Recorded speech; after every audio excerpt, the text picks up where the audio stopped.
ಸಜ್ಜನ ಬಂಧುಗಳೇ, ನೊಂದ ಮನಸ್ಸಿಗೆ ಸಂಜೀವಿನಿಯಾಗಿರುವ ಈ ಧ್ವನಿಗೆ ನಿಮ್ಮದೊಂದು ಲೈಕ್ ಇರಲಿ.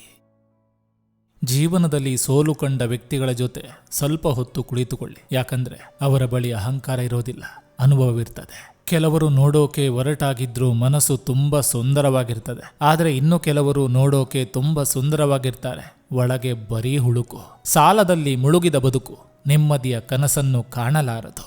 ಗೆಳೆತನ ಮತ್ತು ಹಣ ಎರಡನ್ನೂ ಸಮಾನ ಗೌರವದಿಂದ ನೋಡಿ. ಯಾಕಂದ್ರೆ ಎರಡನ್ನು ಗಳಿಸುವುದು ಕಷ್ಟ, ಕಳೆದುಕೊಳ್ಳುವುದು ಸುಲಭ. ನಮ್ಮಿಂದ ಯಾರಿಗಾದರೂ ಕಿರಿಕಿರಿ ಉಂಟಾಗುತ್ತಿದೆ ಅಂದ್ರೆ ನಾವೇ ಅವರಿಂದ ದೂರ ಸರಿಯಬೇಕೇ ಹೊರತು ಅವರ ಆಸೆಗೆ, ಅವರ ಕನಸಿಗೆ ಮುಳ್ಳಾಗಬಾರ್ದು. ಜೀವನದಲ್ಲಿ ಏನೂ ಇಲ್ಲದೆ ಇರುವಾಗ ತಾಳ್ಮೆ ಮುಖ್ಯ, ಆದರೆ ಎಲ್ಲವೂ ಸಿಕ್ಕ ಮೇಲೆ ವಿನಯ ತುಂಬಾನೇ ಮುಖ್ಯ. ಒತ್ತಡವಿಲ್ಲದ ಉದ್ಯೋಗವಿಲ್ಲ, ನಷ್ಟವಿಲ್ಲದ ವ್ಯಾಪಾರವಿಲ್ಲ, ಕಷ್ಟವಿಲ್ಲದ ವ್ಯವಸಾಯವಿಲ್ಲ, ನೋವಿಲ್ಲದ ಸಂಸಾರವಿಲ್ಲ, ಸಮಸ್ಯೆಗಳಿಲ್ಲದ ಮನುಷ್ಯನಿಲ್ಲ. ಸತ್ಯ ನಮ್ಮಲ್ಲಿದ್ರೆ ಯಾರ ಶಾಪವೂ ನಮಗೆ ತಟ್ಟೋದಿಲ್ಲ.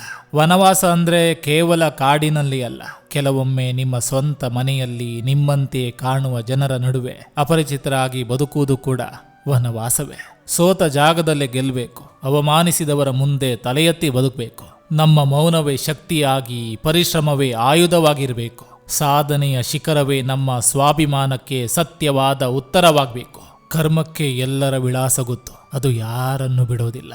ಎಲ್ಲರಂತೆ ನನಗೂ ನಗುವ ಆಸೆ, ಆದರೆ ನಮ್ಮ ಬದುಕಲ್ಲಿ ಬರುವ ಕೆಲವು ಘಟನೆಗಳು ನಮ್ಮನ್ನು ಎಂದಿಗೂ ನಗಲಾರದಂತೆ ಮಾಡಿ ಹೋಗ್ತವೆ. ಸಜ್ಜನ ಬಂಧುಗಳೇ, ಇದು ಇಂದಿನ ಸಂಚಿಕೆ ಅಂತ ಹೇಳ್ತಾ, ಈ ಸಂಚಿಕೆ ನಿಮಗೆ ಇಷ್ಟವಾಗಿದ್ರೆ ದಯವಿಟ್ಟು ಒಂದು ಲೈಕ್ ಮಾಡಿ, ಜೊತೆಗೊಂದು ಕಮೆಂಟ್ ಮಾಡಿ. ಮತ್ತೆ ಮುಂದಿನ ಸಂಚಿಕೆಯೊಂದಿಗೆ ಅತಿ ಶೀಘ್ರದಲ್ಲಿ ನಿಮ್ಮನ್ನ ಭೇಟಿ ಆಗ್ತೇನೆ. ನಿಮ್ಮೆಲ್ಲರ ಮನಸ್ಸು ಪ್ರಶಾಂತವಾಗಿರಲಿ ಅನ್ನೋದು ಈ ವಾಹಿನಿಯ ಉದ್ದೇಶ.